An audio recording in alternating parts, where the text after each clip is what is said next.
धमकी दी गई है। दिल्ली के जीसस एंड मेरी कॉलेज को बम से उड़ाने की धमकी दी गई। ईमेल के जरिए ये बम से उड़ाने की धमकी दी गई है। पिछले हफ्ते 100 से ज्यादा स्कूलों को बम से उड़ाने की धमकी दी गई थी और बीते 5 हफ्तों में 100 स्कूलों को बम से उड़ाने की धमकी दी जा चुकी है। पुलिस जांच में ये तमाम धमकियां फर्जी निकलती हुई आ रही हैं सामने।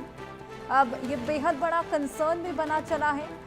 बेहद गंभीर समस्या अब ये पुलिस के लिए बन गई है। जिस तरीके से आए दिन इस तरह की घटनाएं सामने आ रही हैं, आए दिन तमाम तरह के ईमेल सामने आते हैं। कभी स्कूलों को धमकी मिलती है, कभी कॉलेजेस को।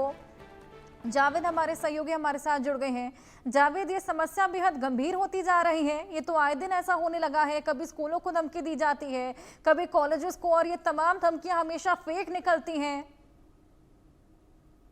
बिल्कुल हर्षा, देखिए अभी भी जिस तरीके से बीते कुछ दिनों में अगर हम बात करें तो दिल्ली के 100 से ज़्यादा स्कूलों को बॉम्ब से उड़ाने की ईमेल बड़ी धमकी मिल चुकी है। और सबसे पहले अगर हम बात करें जुलाई के महीने की, तो जुलाई में भी कुछ माइनर बच्चों को आइडेंटिफाई किया गया था, जिन्हें बाद में समझाकर और काउंसलिंग करके उन्हें पेरेंट्स के हवाले कर दिया गया और बताया गया कि ये जो ईमेल का जो नाबालिग बच्चों को जो पुलिस ने समझाया, काउंसलिंग की, उन्हें भी बताया गया कि इस तरह की चीज़ें नहीं होनी चाहिए, ये कितना खतरनाक होता है। लेकिन उसके बाद से लगातार ये जो स्कूलों में फिर से इस तरह की धमकी मिलनी शुरू हो गई। उसके बाद अब आज गुरुवार के दिन दिल्ली के जेसिस मैरी की बात करें, या फिर हम आर्यभट्ट कॉलेज की बात करें, या फिर मोतीलाल नेहरू कॉलेज की बात करें, यहाँ पे भी 20 से ज़्यादा कॉलेजेस को ईमेल के ज़रिए बॉम्ब से उड़ाने की धमकी मिली है।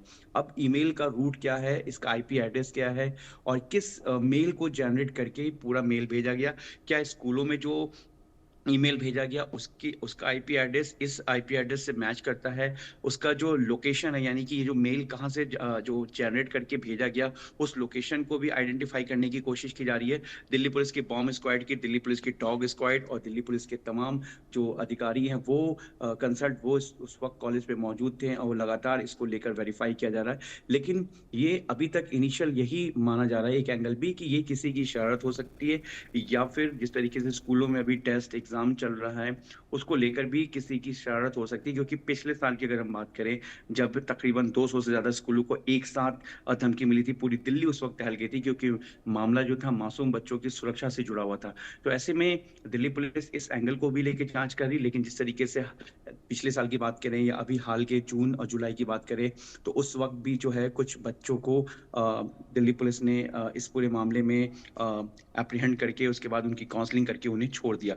तो पुलिस इस एंगल पे भी जांच कर रही है। और तीसरा अगर हम बात करें हर्षा, तो टेरर मॉड्यूल को भी लेकर दिल्ली पुलिस जो है, उनकी साइबर यूनिट, वो भी इस पूरे मामले को लेकर जांच कर रही कि क्या इसके पीछे किसी थ्रेट का तो अंदेशा नहीं है। लेकिन सबसे बड़ी बात ये कि अब इनके आईपी एड्रेस और जो इस मेल को जनरेट किया गया, उसको टेक्निकली बेस पर जो साइबर एक्सपर्ट हैं दिल्ली पुलिस की जो टीम है, वो इसको पूरी तरीके से एग्जामिन कर रही है। लेकिन सबसे अच्छी बात ये है कि अभी तक किसी तरह की कोई भी जो है इस तरह का जो एलिमेंट्स है या जो चीजें हैं सस्पेक्टिव, वो स्कूल के कैंपस में नहीं मिला है, कॉलेज के कैंपस में नहीं मिला है। लेकिन जैसे मैरी कॉलेज की बात करें, या फिर आर्यभट्ट कॉलेज की बात करें, मोतीलाल नेहरू कॉलेज की बात करें, इसके साथ साथ तमाम और भी इस कॉलेजेस हैं, तकरीबन 20 से ज्यादा कॉलेजेस हैं जहाँ पे इस तरह की बम से उड़ाने की ईमेल वाली धमकी मिली थी। और जो पैटर्न है, उस पैटर्न को भी देखने की कोशिश की जा रही है कि क्या जिस तरीके से स्कूलों में जो मेल आया था उसके पैटर्न में और इस मेल के पैटर्न में क्या जो वर्ड्स है वो सेम सिमिलैरिटीज, है, या बिल्कुल। कुछ वर्ड्स को हटा के इसको एडिट करके डाला गया है। तो सभी चीजों को लेकर पूरी तरीके से साइबर बिल्कुल की जो जावेद, टीम है इसकी और तह दिल्ली तक पुलिस की जो पहुंचना टीम है बेहद वो इसको जरूरी जांच कर हो रही है। जी चला है, हर्षा। क्योंकि आए दिन इस तरह की घटनाएं बेहद ज्यादा कंसर्निंग हो चली हैं। बहुत शुक्रिया आपका ये तमाम जानकारियां हमारे साथ साझा